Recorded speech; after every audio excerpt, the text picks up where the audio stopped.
નમસ્કાર, આપ જોઈ રહ્યા છો નેશન પ્લસ ન્યૂઝ. હું છું આપની સાથે હિરલ પંડ્યા. વડોદરા મહાનગરપાલિકાની ચૂંટણી હવે ફિલ્મી ડ્રામા જેવી બની ગઈ છે.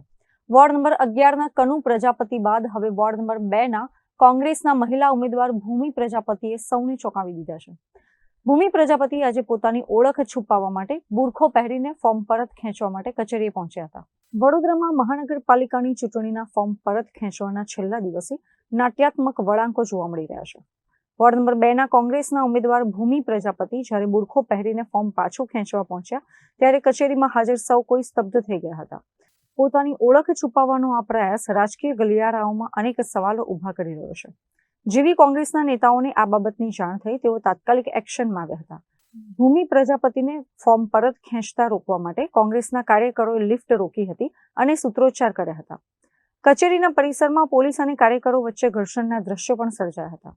આ ઘર્ષણ દરમિયાન પોલીસ કોંગ્રેસના ઉમેદવાર હરીશ ઓડની અટકાયત પણ કરી હતી.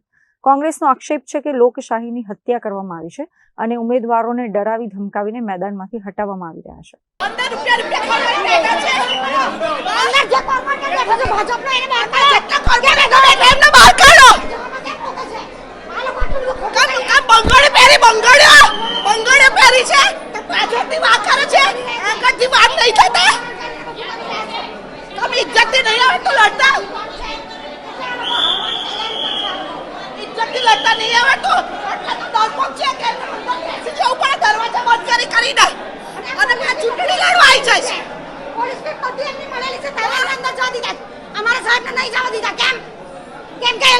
ખબર પડી જાય અને જે કેન્ડિડેટને અંદર લઈ ગયા છે એ કેન્ડિડેટ પણ આજે એને અપહરણ કરીને એને પૈસા આપીને એને લાલચબાજી આપી છે. એટલે આવી રીતે આ લોકો જીતવા નીકળે છે. વોર્ડ નંબર 2માં ઓબીસી સીટ પરની જે મહિલા હતી ભૂમિકા અને ભારતીય જનતા પાર્ટીએ રડતા રડતા સહી કરે છે. ફોર્મ એને પાછું નથી ખેંચવું. આ ભારતીય જનતા પાર્ટીના વોર્ડ નંબર 2ના લોકો એને જબરજસ્તીથી આ ફોર્મ પાછું ખેંચાયું છે. એ જીતી શકે એવી પરિસ્થિતિમાં નથી ભાજપ. એટલે આવી રીતે ફોર્મ ખેંચાઈને જીતી જવા માંગે છે. આ કઈ લોકશાહીનું ખૂન છે? આ લોકશાહીનું ખૂન છે. અને ભાજપવાળા સત્તાના જોરે લોકશાહીને ગણકારતા નહીં. બાબા સાહેબ આંબેડકરના બંધારણને ગણકારતા નથી. સંવિધાનમાં ઠરાવ છે લોકશાહીનો, એની હત્યા કરી છે ભાજપવાળાએ. પોલીસ તો ભાજપનો હાથો બને છે, ખાલી ખેસ પહેરવાનું બાકી છે. એટલે પોલીસ તો ભાજપનો હાથો બનીને જ કામ કરે છે. કેસ ના મળતો હોય તો અહીંયા પણ ભાજપના આરામના કેવો લઈ જાય.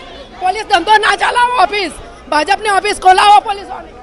અત્રે ઉલ્લેખનીય છે કે કોંગ્રેસના ઉમેદવાર કનુ પ્રજાપતિ બાદ હવે ભૂમિ પ્રજાપતિએ પણ પોતાનું ફોર્મ પાછું ખેંચી લીધું છે, જેથી વોર્ડ નંબર 2ના ભાજપના ઉમેદવાર ધ્રુવિતા પ્રજાપતિ બિનહરીફ વિજેતા જાહેર થશે.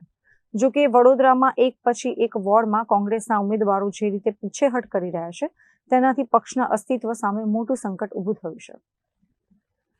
કેમેરામેન નવનીત પરમાર સાથે Chirag Patel, Nation Plus News, Vadodara. સમાચારોના સતત અપડેટ મેળવવા માટે અમારી નેશન પ્લસ ન્યૂઝની યુટ્યુબ ચેનલને સબસ્ક્રાઇબ કરો, બેલ આઇકન દબાવો અને જોડાયેલા રહો ફેસબુક, ઇન્સ્ટાગ્રામ અને ટ્વિટર પર.